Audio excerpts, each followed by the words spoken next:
12ാം ക്ലാസ്സിന് ശേഷം ഞാൻ ട്രൈ ചെയ്തു കമ്പ്യൂട്ടർ സയൻസിലോ ഒക്കെ എനിക്ക് എഞ്ചിനീയറിംഗിൽ അഡ്മിഷൻ കിട്ടാൻ. പക്ഷേ എൻ്റെ മാർക്സ് അത്ര ഗംഭീരമായിരുന്ന കാരണം എനിക്ക് കോംസ്കി എന്നാണ് പറഞ്ഞുകൊണ്ടിരുന്നത് കമ്പ്യൂട്ടർ സയൻസിൽ. അപ്പോൾ കോംസ്കിയിൽ എനിക്ക് അഡ്മിഷൻ കിട്ടിയില്ല. ഞാൻ പഠിച്ചത് മഹാരാഷ്ട്രയിലാണ്. അപ്പോൾ അങ്ങനെ എനിക്ക് മൈനിങ് എഞ്ചിനീയറിംഗിലാണ് അഡ്മിഷൻ കിട്ടിയത്. അപ്പം മൈനിങ് എഞ്ചിനീയറായി 4 വർഷത്തെ കോഴ്സ് 5.5 വർഷം കൊണ്ട് പാസ്സായി. ആൻഡ് ദെൻ ഞാനൊരു 3 മാസം മൈൻസിൽ പോയി വർക്ക് ചെയ്തു. എൻ്റെ അച്ഛൻ്റെ ആഗ്രഹമായിരുന്നു മോളൊരു ഡോക്ടറാണോ മകനൊരു എഞ്ചിനീയർ ആണോ എന്ന്. അന്നങ്ങനെയായിരുന്നല്ലോ. അപ്പം അങ്ങനെ മകള് ഡോക്ടറായി. മകള് വെറ്റിനറി ഡോക്ടറാണ് ആയത്. മകൻ അപ്പം എനിക്ക് ഭയങ്കര പ്രഷറായിരുന്നു. എഞ്ചിനീയർ ആണെന്ന് പറഞ്ഞാൽ നല്ലൊരു പഠിക്കണമല്ലോ. അപ്പോൾ ഈ പഠിത്തം ഒരു വലിയ പ്രശ്നമാണ്. ഞാനൊരു എവറി സ്റ്റുഡൻ്റ് ആയിരുന്നു. അങ്ങനെ ഫെയിൽ ആകുന്ന ആളൊന്നും അല്ലായിരുന്നു. പക്ഷേ 12th ഈ പറഞ്ഞ പോലെ കമ്പ്യൂട്ടർ സയൻസോ അല്ലെങ്കിൽ മെക്കാനിക്കൽ എഞ്ചിനീയറിങ്ങോ ഇലക്ട്രിക്കലോ ഇലക്ട്രോണിക്സോ കെമിക്കൽ എഞ്ചിനീയറിങ്ങോ ഓട്ടോമൊബൈൽ എഞ്ചിനീയറിങ്ങോ ഇതിനൊന്നും അഡ്മിഷൻ കിട്ടുന്ന രീതിയിലുള്ള എനിക്ക് മാർക്സ് സ്കോർ ചെയ്യാൻ പറ്റിയില്ല. പക്ഷേ എനിക്ക് മൈനിങ്ങിൽ അഡ്മിഷൻ കിട്ടി. എനിക്ക് ഒന്ന് സിവിൽ എഞ്ചിനീയറിംഗിലും ഒന്ന് മൈനിങ് എഞ്ചിനീയറിംഗിലായിരുന്നു അഡ്മിഷൻ കിട്ടിയത്. അപ്പോൾ ഞാൻ മൈനിങ് ആണ് ചൂസ് ചെയ്തത്. ഞാനവിടുത്തെ മൈനിങ് കുറച്ചുകൂടെ ഈസി ആയിരിക്കും. അണ്ടർഗ്രൗണ്ട് മൈൻസ് ഒക്കെ അല്ലേ, താഴത്ത് നമ്മൾ ഇറങ്ങുന്നു, അവിടുത്തെ കൽക്കരി അതൊക്കെ നമ്മൾ കാണുന്നു, ഓക്കെ എന്തെങ്കിലുമൊക്കെ എഴുതി വയ്ക്കുന്നു. ഇതായിരുന്നു വിചാരിച്ചിരുന്നത്.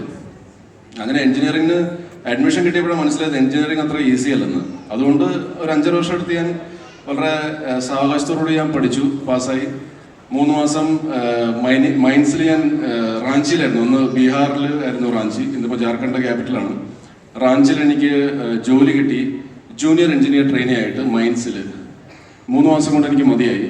ഞാൻ തിരിച്ചു വന്നു എൻ്റെ സെയിൽസിൽ ജോയിൻ ചെയ്തു. സെയിൽസ് ഈ പറഞ്ഞ പോലെ അത്യാവശ്യം നല്ല ടഫായിട്ടുള്ളൊരു പരിപാടിയായിരുന്നു. അപ്പോൾ ഞാൻ പറഞ്ഞു തന്നത് അന്ന് ലൂമിനാർ ടെക്നോലാബ് പോലത്തെ സംഭവം ഉണ്ടായിരുന്നെങ്കിൽ ഇവരിപ്പം രാഹുലൊക്കെ പറയുന്നത് you take admission here, you pass out from here and you will get A job. അങ്ങനെ ഒരു സംഭവമൊക്കെ അന്ന് ലൂമിനാറിൽ ഉണ്ടായിരുന്നെങ്കിൽ ഡെഫിനറ്റ്ലി ഞാനിവിടെ അഡ്മിഷൻ എടുത്തേനെ. എന്ന് വെച്ചാൽ സെയിൽസിൽ എൻ്റെ ദൈവം, സെയിൽസിൽ വർക്ക് ചെയ്തിരിക്കുന്ന ആൾക്കാർക്ക് അറിയായിരിക്കും സെയിൽസ് അത്രമാത്രം ടഫാണ്, ഭീകരമാണ്, ഒരു രക്ഷയില്ല. ഞാൻ ഒരുപക്ഷെ സെയിൽസിലായിരുന്നെങ്കിൽ എനിക്ക് കുറച്ചുകൂടെ മുടി കുറഞ്ഞേനെ, കുറച്ചുകൂടെ വയറ് വലുതായേനെ. എന്നുവെച്ചാൽ അത്രയ്ക്ക് സ്ട്രെസ്സാണ്. 5 ഡേ വീക്ക് എന്നാണ് പറയണത്. പക്ഷേ സാറ്റർഡേ നൈറ്റ് വരെ വർക്ക് ചെയ്യണം.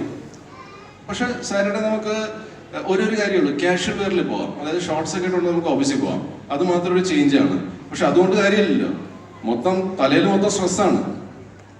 സൺഡേ ഉച്ചവരെയും നമുക്കൊന്ന് റിലാക്സ് ചെയ്യാം. സൺഡേ ഉച്ച കഴിയുമ്പോഴത്തേക്കും ബോസിൻ്റെ മെസ്സേജ് വരും, കമ്മിറ്റ്മെന്റ്സ് ഫോർ ടുമോറോസ് നമ്പേഴ്സ്. അവിടെ തൊട്ട് നമ്മുടെ സ്ട്രെസ് വീണ്ടും തുടങ്ങി. പിന്നെ അടുത്തൊരാഴ്ച തുടങ്ങുന്നു. അങ്ങനെയൊക്കെ പോയി. ഭാഗ്യത്തിന് ഞാൻ സിനിമയിൽ എത്തിപ്പെട്ടു. അത് ദൈവം എൻ്റെ അമ്മയുടെ അച്ഛൻ്റെ വിളി കേട്ടുകൊണ്ടാണ്. എൻ്റെ കഷ്ടപ്പാട് കണ്ടിട്ടാണ്. എനിക്ക് സെയിൽസിലേക്ക് സർവൈവ് ചെയ്യാൻ പറ്റില്ലായിരുന്നു.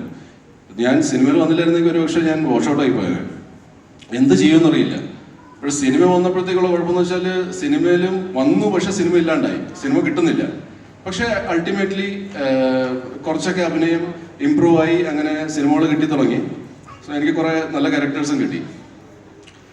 അപ്പം അങ്ങനെ ഞാൻ കുറച്ച് ഡൈവേർട്ട് ആകുന്നുണ്ട് എൻ്റെ കാര്യങ്ങളിലേക്ക്. നമുക്ക് ലൂമിനാറിനെ പറ്റിയാണ് സംസാരിക്കേണ്ടത്. അപ്പോൾ 7 വർഷം ആയി നമ്മുടെ ലൂമിനാർ ടെക്നോലാബ് തുടങ്ങിയിട്ട്.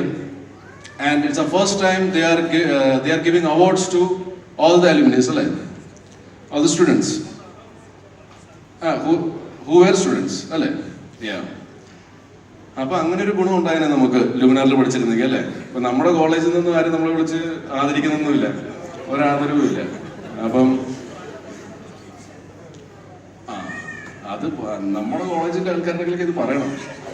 വാട്ട് ഈസ് സേയിങ് ഈസ് നമ്മുടെ സ്റ്റുഡൻസ് ആണ് ബ്രാൻഡ് അംബാസിഡേഴ്സ് എന്നാണ് പറയണത്. അടിപൊളി. ഞാൻ ഒന്നുകൂടെ പഠിച്ചാലും നോക്കുന്നു. എനിവേസ്, അപ്പം എന്തായാലും എല്ലാവർക്കും എൻ്റെ best wishes. Do well in future, do well in your career. Thank you.